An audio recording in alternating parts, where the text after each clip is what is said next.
Media में leak हुए ऋतिक कंगना के अलेजेड पर्सनल ईमेल पर फर्स्ट ऑन जूम आया कंगना के लॉयर का रिएक्शन।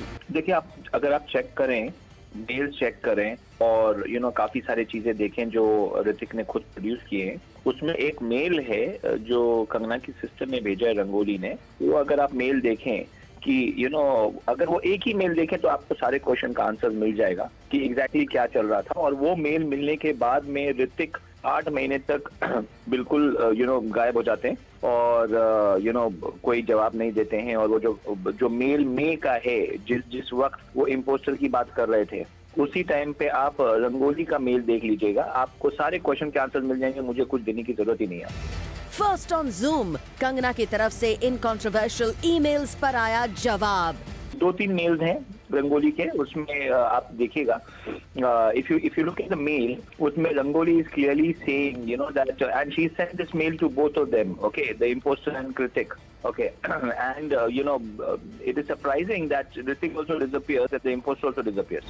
एक एक करके हर मुद्दे पर ऋतिक की तरफ से अलेजेडली लीक हुए ईमेल पर फर्स्ट ऑन जूम आया जवाब। अच्छा, उसके अलावा उन्होंने नोटिस में भी ये झूठ बोला कि वो मेरे क्लाइंट को सोशली जानते ही नहीं। ये इतने झूठ पे झूठ बोलने की जरूरत क्यों पड़ रही है ऋतिक को? वो, और अगर हम लोग उनको जवाब देते हैं, अभी उन्होंने इम्पोस्टर की बात की, हम इम्पोस्टर के ऊपर हम अपना काम कर रहे हैं, फिर अभी उन्होंने ईमेल्स को सर्कुलेट करना चालू कर दिया। आप मुझे ये बताइए, ये ईमेल्स का इम्पर्सोनेटर के साथ में क्या लेना देना था? आप बताइए। उल्टा ये ईमेल्स उल्टा ये प्रूव करते हैं कि ऋतिक को इम्पर्सोनेटर के बारे में, सीरियसनेस के बारे में ही पता था, उनको हमारे क्लाइंट से कॉपरेशन भी मिल रहा था, बट उन्होंने कुछ नहीं किया। फर्स्ट ऑन जूम सुनिए कंगना का इस पूरे मुद्दे पर क्या है ऑफिशियल रिएक्शन।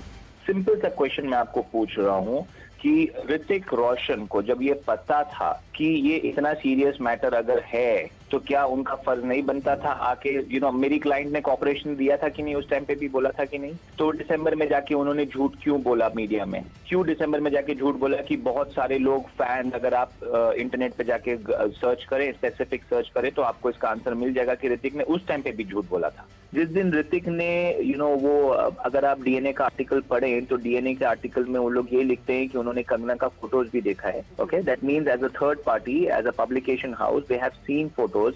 उसके अलावा मेरे पास और बहुत सारे प्रूफ हैं जिसमें ये क्लियरली दिख रहा है कि ऋतिक ने वो सारी चीजें जो उन्होंने पर्सनली रिसीव की, वो थर्ड पार्टीज को दिखा रहे हैं to impute unchastity to my client. Okay, उन्होंने क्रिमिनली इंटिमिडेट तो कर ही दिया था मेरे क्लाइंट को, थ्रेटन तो कर ही दिया था, ये सारा डेटा लेके ब्लैकमेल तो कर ही रहे थे।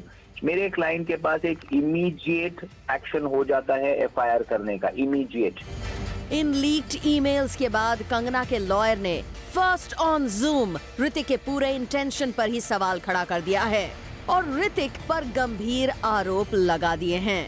अभी एस्पर्जर सिंड्रोम होगा, हालांकि I don't want to offend anybody with this kind of a problem, but ये घड़ी जो बोल रहे हैं तो इनके पास प्रूफ भी होगा ना, सर्टिफिकेट होगा ना, डॉक्टर का नाम होगा ना, कहाँ पे ट्रीटमेंट ले रहे हैं, क्या कर रहे हैं। कल एक स्टेटमेंट जारी करते हुए कंगना के लॉयर ने साफ ऋतिक और उनकी टीम पर इस तरह के मेल्स मीडिया में लीक करने के आरोप लगाए थे। और आज जब जूम ने कंगना के लॉयर से बात की तो उन्होंने साफ कहा है कि उन्हें लॉ पर भरोसा है और वो अपने आगे का हर स्टेप लॉ को ध्यान में रखते हुए लेंगे। वैसे जूम को सोर्सेज ने बताया है कि ऋतिक इस मामले में कोई भी ऑफिशियल बयान नहीं देना चाहते। वो साइबर क्राइम सेल के रिपोर्ट का इंतजार कर रहे हैं और तभी वो कोई भी ऑफिशियल स्टेटमेंट देंगे। साफ है कंगना के लॉयर जिस तरह खुलकर बयान दे रहे हैं, उस तरह ऋतिक के लॉयर मीडिया से बात नहीं करना चाहते। कंगना और ऋतिक दोनों की ही टीम इस मामले में फूंक कर कदम रख रही है। अब देखने वाली बात होगी कि अब कौन इस मामले में अग्रेसिव स्टेप लेता है। Bureau report, zoom, Mumbai.